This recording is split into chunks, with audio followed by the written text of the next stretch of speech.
A maioria dos espíritas conhece as 5 obras fundamentais da doutrina espírita: o Livro dos Espíritos, o Livro dos Médiuns, o Evangelho segundo o Espiritismo, a Gênese, os Milagres e as Predições segundo o Espiritismo e o Céu e o Inferno, Justiça Divina segundo o Espiritismo.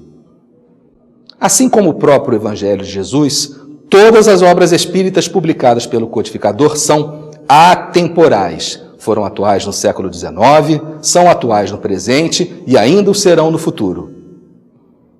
No entanto, a maioria desconhece a existência da publicação de Allan Kardec intitulada Viagem Espírita em 1862. Trata-se de uma obra de valor espiritual incalculável e, assim como as demais obras kardecianas, de uma atualidade permanente em qualquer época da história. Allan Kardec, o codificador do Espiritismo, era portador de uma raríssima capacidade de trabalho, de uma genial antevisão e de uma férrea determinação em solucionar todas as questões relativas ao Espiritismo. Por isso, realizou várias viagens missionárias, viagens essas penosas e perigosas, com o objetivo de dar assistência caridosa e fraternal aos grupos espíritas que se formavam na Europa, mas, sobretudo, de dar assistência doutrinária.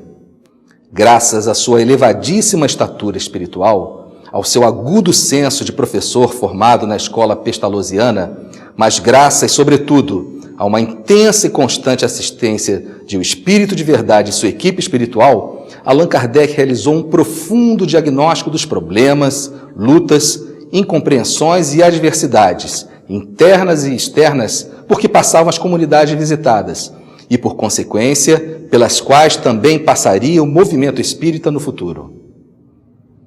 Allan Kardec publicou os discursos e diálogos proferidos nas cidades visitadas no livro Viagem Espírita em 1862, antevendo ser fundamental, tanto para os espíritas da sua época quanto para os espíritas do futuro, poder receber também os preciosos conselhos, esclarecimentos e advertências que foram elucidados nessas viagens.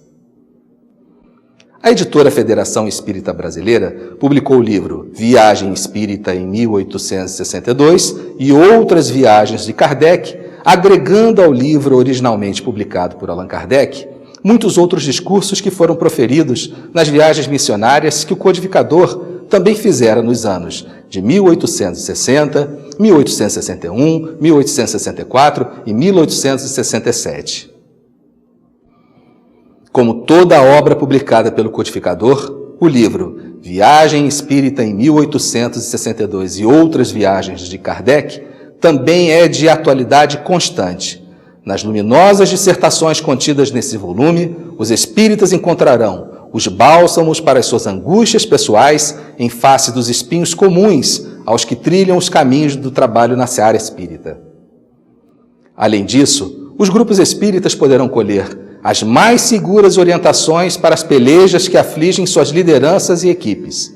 O próprio movimento espírita como um todo, nessa obra sublime, encontrará a solução para os mais difíceis dilemas do movimento e um plano superior para a organização e administração das instituições espíritas. Mas a importância capital do livro Viagem Espírita em 1862 reside nas muitas advertências que oferece, nos reajustes que Allan Kardec faz na visão sobre o que verdadeiramente é a doutrina espírita, chamando atenção não só para os erros de interpretação dos ensinos dos espíritos, como também para o erro em se crer na infalibilidade dos espíritos e na infalibilidade dos médiuns. Os bons espíritos e mesmo os médiuns mais moralizados também cometem equívocos, e muitos, posto que ambos são seres humanos e, como tais, passíveis de erro. Fica aqui um insistente convite para todos os dirigentes, diretores e lideranças de trabalhos espíritas. Estudemos também Viagem Espírita em 1862. Faça parte da família Clube de Arte. E por apenas R$18 você vai receber mensalmente DVDs e CDs com músicas da coleção O Canto do Brasil Espírita, visualizações terapêuticas da coleção Encontro com Jesus, entrevistas sobre temas atuais, documentários e muito mais. Ligue 0 operadora 21 3017 9800 ou acesse clubedearte.org.br. Clube de Arte, a arte espírita a serviço do bem.